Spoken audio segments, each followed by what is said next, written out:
반갑습니다. 최종원입니다. 7월 말에서 8월 초 코스닥 투자 심리를 붕괴시킨 노답 삼형제 중 하나 신라젠에 대해서 살펴보는 시간입니다. 본론으로 들어가기 전에 하단에 있는 구독과 따봉 버튼 한 번씩 눌러주시고요. 본 영상 끝까지 시청하시기 바랍니다. 본론으로 들어가겠습니다.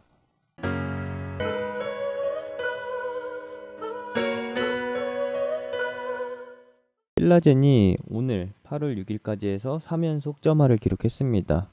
그리고 마침내 대표이사의 지분 매입과 함께 하한가가 풀렸는데 이거 조금 깨름칙하다라는 것이죠. 그래서 준비한 영상입니다.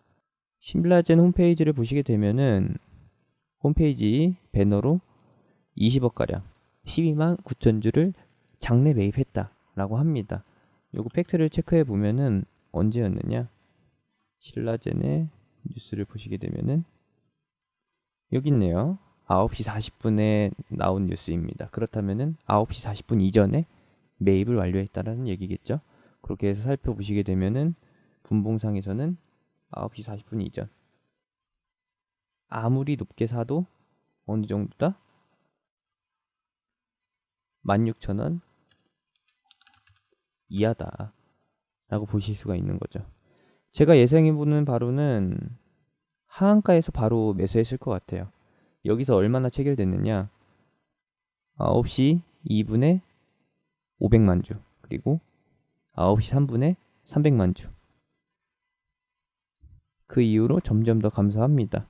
그 다음에 이제 하한가가 풀릴 때 15,450원에서 180만 주, 그리고 15,600원에 도달할 때 90만 주 가량. 이 정도가 체결됐다라는 것이죠. 실질적으로 보시게 되면은 장 초반 하한가 수준 16,000원 이하 수준에서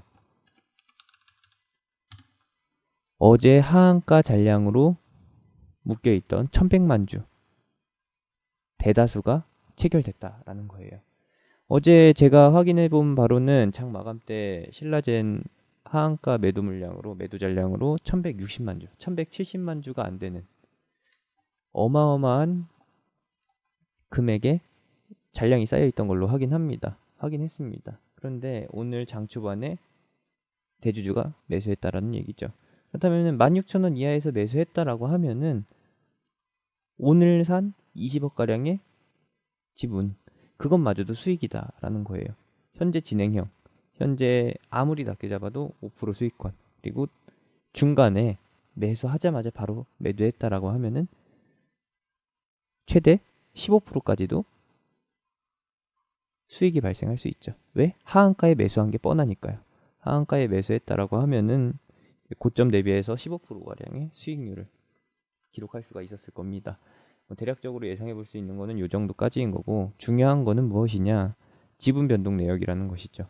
현재 문은상 대표이사는 365만 주가량 5%의 지분을 가지고 있습니다.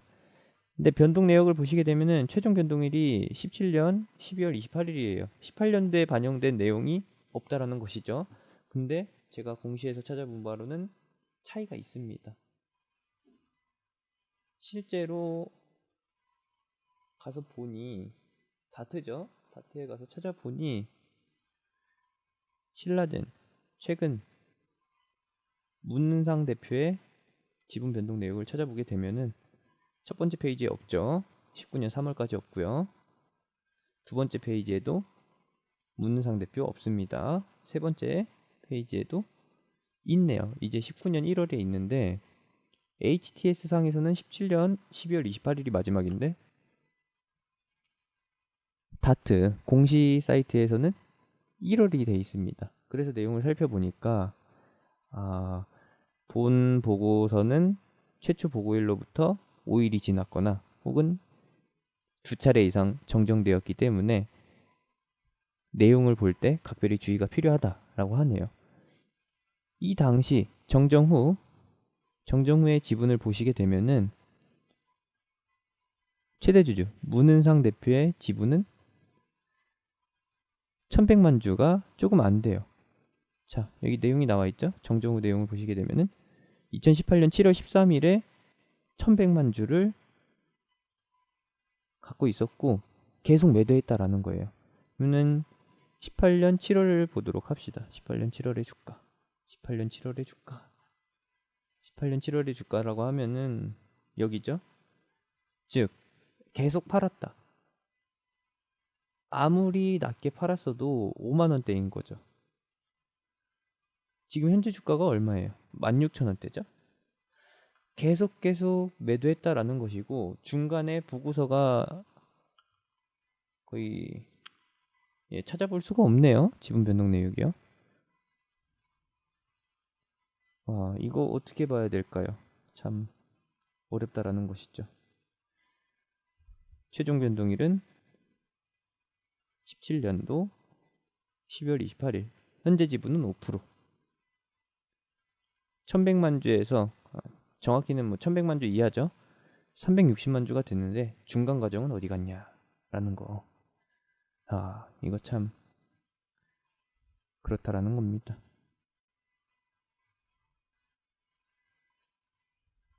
어디 갔을까요? 그것이 알고 싶습니다. 그래서 보시게 되면은 신라젠 종적을 찾을 수가 없고 조금 이제 깨름칙한 부분, 여러분들이 아시면 충격받을 만한 그런 부분을 알려드리자면은 공매도와 대차장구예요.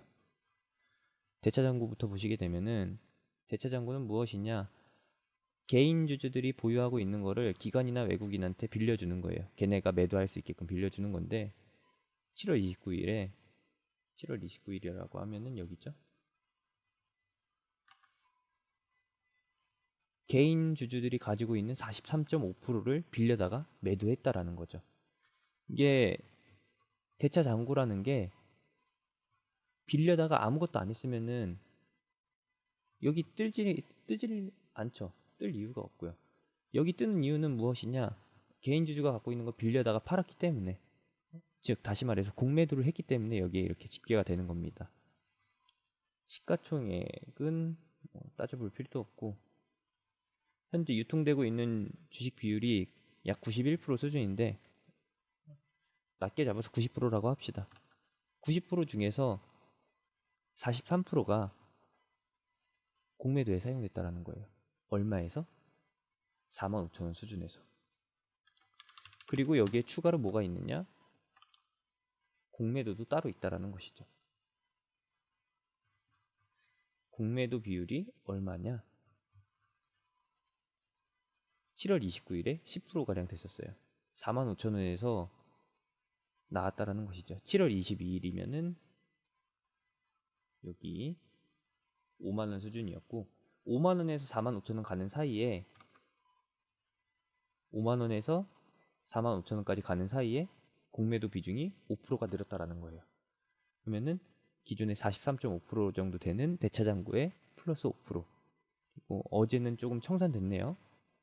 어제 1%가량 청산됐고 오늘 또 나올지는 모르겠는데 기본적으로 50%가 공매도에 사용됐다라는 거. 그리고 공매도의 평균 단가 아무리 낮게 잡아봤자 45,000원에서 4만원 수준이라는 거. 공매도는 이때 매도하고서 네모박스로 표시한 위치 이 정도 주가에서 매도했다라는 걸로 짐작하고 현재 주가에서 재매수했다라는 것을 확인했을 때 수익률이 얼마냐?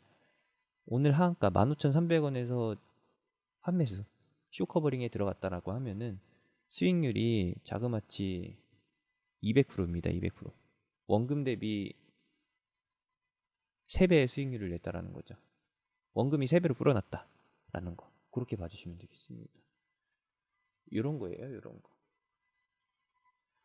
오늘 신라젠이 하한가가 풀리면서 제약바이오 심리가 살아나는 것처럼 보이는데 여러분들이 보이는 대로 여러분들이 보고 싶은 대로 보시고 믿고 싶은 대로 믿어보세요.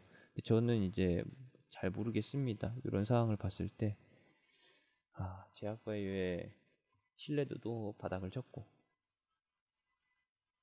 시세도 역시나 당분간 살아 올라오기 힘들고 노답 삼형제라고 불리는 코오롱 티슈진 거래 정지죠. 그리고 리보세라진 임상 실패의 HLB 생명과학 마지막으로 팩400 임상 실패의 신라젠 많은 내용들을 발표했습니다. 뉴스를 보시게 되면은 신라젠이 간담회를 통해서 여러 가지 내용을 말했는데 현재 실패한 임상 3상에 투여될 예산들을 신규 임상에 투입한다라고 하죠. 그렇게 발표한 내용. 2년 이상 기다려야 되는데 그걸 믿고 다시 한번 신라젠에 달려들어야 될까요? 참 어렵습니다. 어떻게 말씀드리기가 어려워요. 신라젠의 상태는 이렇다라는 거 알아주시면 되겠고, 보유자분들 힘내시길 바랍니다. 근데 또 제약바이오가 무너지는 대신 반대쪽에서 살아 올라올 종목들이 있기 때문에 시장은 계속 돌아가겠죠. 제약바이오가 무너져도 코스닥은 솟아날 구멍이 있는 그런 상황입니다. 한국 증시가 참 그래요. 주가 전망은 잘 모르겠습니다. 오늘 쇼커버링이 얼마나 진행될지 지켜봐야 되는데 그건 역시도 HTS 상에서 확인해 보시길 좀 바라고요. 변동사항이 크게 나타나게 되면은 제가 또 영상을 통해서 남겨드리도록 하겠습니다. 오늘은 실태 파악만 한 것이고 다음 영상에서는 대응책까지 또 말씀드리고 싶네요. 대응책이 있었으면 합니다. 8월 6일 시장 반등이 보이는 듯 하는데 조금 더 힘내봅시다. 죽을 시정이었다면은 오늘 점화가를 갖겠죠? 몇백 종목이요. 그렇지 않다라는 것은 살아날 가능성이 있다라는 거. 그렇게 봐주시면 됩니다. 이상으로 영상 마치겠습니다. 화이팅입니다. 최종원이었습니다.